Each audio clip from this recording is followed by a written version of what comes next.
Hi guys, welcome and welcome back to my YouTube channel that Bengali Nakhra. मैं फिर से आ गई हूँ एक और धमाकेदार रियल हॉरर स्टोरी के साथ। आज की वीडियो इतनी ज्यादा खतरनाक होने वाली है कि आप भी सोच में पड़ जाओगे। अगर आप सबको लगता है कि आज के टाइम पर घोस्ट एग्जिस्ट नहीं करते, तो ये आप सबका सोचना बिल्कुल गलत है, क्योंकि अगर पॉजिटिव एनर्जी एग्जिस्ट करती है तो नेगेटिव भी जरूर करती है। क्योंकि आज की मेरी ये स्टोरी बहुत साल पुरानी नहीं है, बल्कि 2020 लॉकडाउन की है।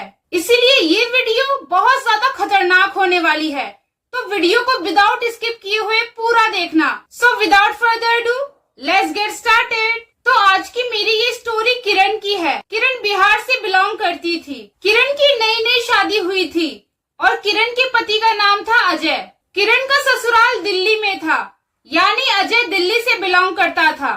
किरण की मैरिज लाइफ बहुत अच्छी चल रही थी। उसके ससुराल में हर कोई उसका बहुत ही ज्यादा रिस्पेक्ट किया करता था और अजय भी किरण को बहुत ज्यादा सपोर्ट किया करता था। वो कभी भी किरण को किसी भी चीज के लिए मना नहीं करता था। एक दिन की बात है, किरण अपने पति अजय से कहती है कि उसे अपनी मम्मी की बहुत ज्यादा याद आ रही है और वो अपनी मम्मी से मिलना चाहती है और वो मायके जाना चाहती है। तो अजय भी किरण से कहता है कि हाँ, तुम्हारे मायके हम बहुत दिनों से नहीं गए, कुछ दिनों के लिए वहाँ हो आते हैं। अजय की बात सुनकर किरण भी बहुत ज्यादा एक्साइटेड हो जाती है, क्योंकि वो बहुत समय बाद अपनी मम्मी और अपने बाकी फैमिली मेंबर्स से मिलने जा रही थी। क्योंकि अब तक तो वो अपनी फैमिली मेंबर्स से सिर्फ वीडियो कॉल या कॉल पर ही बात किया करती थी, पर अब सच में उनसे जाकर मिलने वाली थी। इसीलिए वो बहुत ज्यादा खुश थी। और दूसरी तरफ अजय भी बहुत ज्यादा एक्साइटेड था, क्योंकि वो एक साल बाद अपने ससुराल जाने वाला था। किरण जब कॉल पर अपनी मम्मी को बताती है कि वो उनसे मिलने आ रही है, तो किरण की मम्मी बहुत ज्यादा खुश हो जाती है और किरण से कहती है कि हाँ, मेरी तबीयत भी थोड़ी बहुत खराब रहती है, तुम लोग अगर आओगे तो मुझे बहुत ज्यादा अच्छा लगेगा। तो किरण अपनी मम्मी से कहती है कि हाँ, आप चिंता मत करो, हम जल्दी ही आ रहे हैं। और बिना किसी टाइम वेस्ट किए किरण और उसका पति प्लेन की टिकट्स बुक करा लेते हैं और दिल्ली से बिहार के लिए निकल जाते हैं। बिहार पहुंचकर किरण तो जैसे फूले नहीं समा रही थी, क्योंकि वो भी एक साल के बाद अपनी मम्मी से मिलने वाली थी। बिहार पहुंचकर किरण सीधे अपनी मम्मी के यहाँ पहुंच जाती है।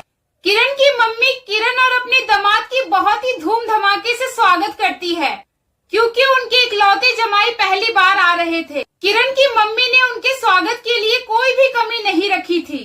अजय अपने ससुराल में आने के लिए बहुत ज्यादा एक्साइटेड था, लेकिन उसे ये नहीं पता था कि इसी ससुराल में उसके साथ कुछ ऐसा होने वाला है जिसका सदमा उसे जिंदगी भर रहने वाला है। तो होता कुछ ऐसा है कि ससुराल में आने के बाद अजय और किरण की बहुत ज्यादा खातिरदारी शुरू हो जाती है। वो लोग हर दिन अच्छा अच्छा खाना खाते थे, खेत खलियान में जाके घूमते थे। उनको यहाँ पर कोई भी काम नहीं करना पड़ रहा था, इसीलिए वो लोग बहुत ही ज्यादा मजे कर रहे थे। धीरे धीरे किरण को अब अपने मायके में 7-8 दिन हो चुके थे। किरण ने अपने क्लोज फैमिली मेंबर से तो मिल लिया था, लेकिन उसे कुछ रिश्तेदारों से भी मिलना था। इसीलिए वो अपने पति अजय से कहती है कि हमें अब अपने कुछ रिश्तेदारों से भी जाकर मिल लेना चाहिए, वरना वो लोग कहेंगे कि हम दिल्ली से बिहार तक आए पर उनसे मिलने नहीं गए। तो इसी के साथ किरण और अजय एक एक करके जाकर रिश्तेदारों से मिलने लगे और इसी समय टीवी और अखबारों में न्यूज फैलने लगती है कि बिहार में ज्यादा कोरोना केसेस आने की वजह से बिहार में लॉकडाउन लग चुका है। ये खबर सुनकर अजय बहुत ज्यादा टेंशन में आ जाता है, क्योंकि उसे दिल्ली में जाकर अपना खुद का काम भी तो देखना था। उसने बहुत ज्यादा ट्राई किया वापस दिल्ली जाने के लिए टिकट्स कटवाने की, लेकिन उसे ना ही प्लेन्स की टिकट मिली और ना ही ट्रेन की। उनके पास बिहार से बाहर निकलने का कोई और रास्ता नहीं था। तो किरण अजय से कहती है कि चिंता मत करो, शायद कुछ दिनों बाद ये लॉकडाउन खुल जाएगा, फिर हम दिल्ली चले जाएंगे। एक तरफ जहाँ अजय बहुत ही ज्यादा टेंशन में था, वही किरण बहुत ज्यादा खुश थी, क्योंकि उसका मन बिहार से कहीं और जाने का बिल्कुल भी नहीं कर रहा था। शहरों में जहाँ कोरोना की वजह से बहुत ही ज्यादा सख्त रूल थे, वही दूसरी तरफ गांव में उतने ज्यादा सख्त रूल्स नहीं थे। मतलब कोई भी अपने काम के लिए आराम से घर से निकल जाता था। यानी इस कोरोना के समय शहरों के मुकाबले गांव में कुछ ज्यादा ही हलचल थी। ऐसे ही किरण को अपने मायके में आए हुए अब 1-2 हफ्ते और ज्यादा हो जाते हैं लेकिन बिहार का लॉकडाउन अभी तक नहीं खुला था। इसीलिए किरण अपने पति अजय से कहती है कि जब हम यहीं पे हैं तो क्यों ना हम अपने बच्चे कुछ रिश्तेदारों से भी जाकर मिल लेते हैं। और इसी के बाद किरण अजय को लेकर अपने एक मौसी के यहाँ चले जाती है। किरण की मौसी बिहार के ही एक गांव में रहती थी और उनका घर बहुत ज्यादा बड़ा था। किरण की मौसी को गार्डनिंग करने का बहुत ज्यादा शौक था। उन्होंने अपने घर के चारों तरफ कई सारे पेड़ पौधे उगा रखे थे, जैसे पीपल के पेड़, ताड़ के पेड़, फल फूल के सबके पेड़ लगा रखे थे। किरण की मौसी का घर दिन के समय तो बहुत ज्यादा सुंदर लगता था, लेकिन रात के समय उतना ही ज्यादा खतरनाक भी लगता था। किरण अपनी मौसी के यहाँ अपने पति के साथ कुछ दिनों के लिए रुकती है और वहीं पर एक दिन की बात है, सब लोग रात का खाना वगैरह खाकर सोने के लिए चले जाते हैं। करीब आधी रात हो गई थी और घर में सब लोग सो रहे थे। किरण और उसका पति भी सो रहे थे कि तभी अचानक से लाइट चली जाती है और क्योंकि गर्मियों का समय था इसीलिए गर्मी की वजह से अजय की नींद खुल जाती है। तो अजय सोचता है कि बाहर इतना बड़ा खुला आंगन है, ऊपर से इतनी अच्छी हवा भी चल रही है, तो मैं क्यों यहाँ पर गर्मी में सोऊं, मैं जाकर खटिया लेकर बाहर ही सो जाता हूँ। तो अजय किसी को भी कुछ भी बिना बताए एक खटिया लेकर उसी आंगन के किसी एक पेड़ के नीचे जाकर सो जाता है। अजय को खटिया पर लेटे हुए सिर्फ 5 मिनट ही हुए होंगे, यहाँ तक कि उसे नींद भी नहीं आई थी। उसने सिर्फ अपनी आंखें बंद कर रखी थी और वो सोने की कोशिश कर रहा था कि तभी अजय को किसी औरत की आवाज सुनाई देती है जो उसका नाम पुकार रही थी। वो आवाज सुनकर अजय तुरंत अपनी आंखें खोलता है और उसे उस समय जो दिखता है उसे देखकर वो अपनी जगह पर ही सुन्न पड़ जाता है। वो क्या देखता है कि जिस पेड़ के नीचे वो सोया हुआ था वो एक पीपल का पेड़ है और उसी पेड़ के एक टहनी पर एक बूढ़ी औरत बैठी हुई है जिसके लंबे लंबे बाल थे और पूरे बाल सफेद हो चुके थे।